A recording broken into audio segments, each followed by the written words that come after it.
Jemaat Tuhan, puji nama Tuhan. Sangat bersyukur di pagi hari ini kami bisa menyapa jemaat Tuhan lagi.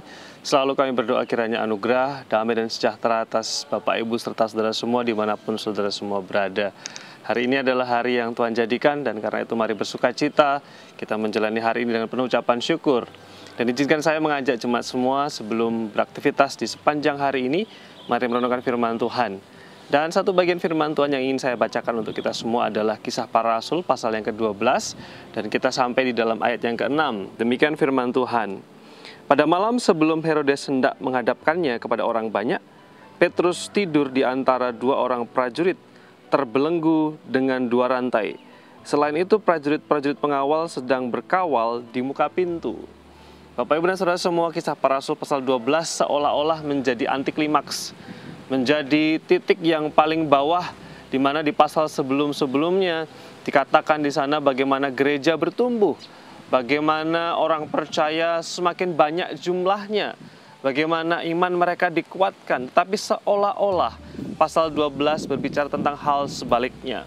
Kita membaca kemarin di mana Rasul Yakobus harus martir, harus mati di ujung pedang. Lalu kemudian di bagian selanjutnya kita melihat Petrus yang harus ditangkap, harus dipenjara.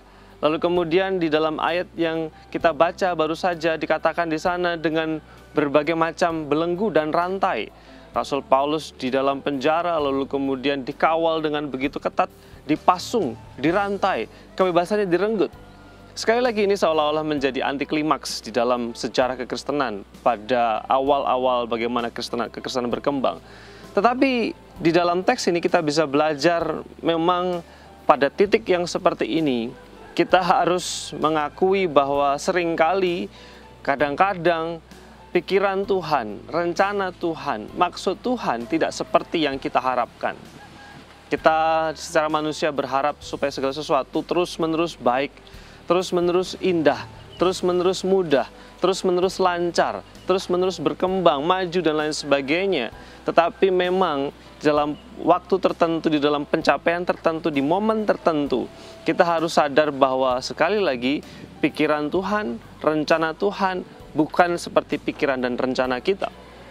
Kisah tentang rasul-rasul bagaimana mereka harus menderita merupakan bagian yang memang tidak bisa disangkal, tidak bisa ditolak, karena kita meyakini bahwa pikiran Tuhan, rencana Tuhan, maksud Tuhan bukan seperti yang orang percaya mula-mula harapkan. Tetapi nanti kita akan melihat bagaimana Tuhan berkarya dalam segala situasi dan keadaan. Bapak Ibu, pagi hari ini kita belajar ketika kita dalam situasi yang mungkin tidak seperti yang kita harapkan, keadaan yang tidak seperti yang kita pikirkan atau rencanakan, mari kita sampai pada titik ini, mengakui, meyakini, percaya bahwa maksud Tuhan bukan seperti maksud kita. Pikiran Tuhan bukan seperti pikiran kita. Rencana Tuhan kadang-kadang tidak seperti rencana kita. Sebagai umat, sebagai makhluk, tugas kita adalah percaya, berharap, dan berserah kepada Tuhan. Dalam situasi ini kita tergoda kadang-kadang untuk bertanya mengapa. Mengapa begini Tuhan, mengapa begitu Tuhan. Tetapi sebenarnya pikiran yang tepat atau pertanyaan yang tepat bukan mengapa, tapi apa. Apa yang bisa kita kerjakan dalam situasi seperti ini. Jemaat mula-mula ketika Rasul ditangkap, ketika Petrus dibelenggu, yang mereka lakukan adalah berdoa, percaya, terus optimis. Tidak berusaha mencari-cari jawaban mengapa. Tapi mereka justru melakukan apa yang mereka bisa kerjakan. Kiranya firman Tuhan ini menolong kita menjalani hari yang baru ini, sekalipun kita di situasi yang tidak mudah, percaya bahwa pikiran Tuhan bukan pikiran kita. Sekali lagi seperti yang dikatakan di dalam Yesaya, rancangan Tuhan adalah rancangan damai sejahtera. Amin. Mari kita berdoa. Terima kasih untuk rahmat dan kemurahan Tuhan. Kami bersyukur untuk hari yang baru ini.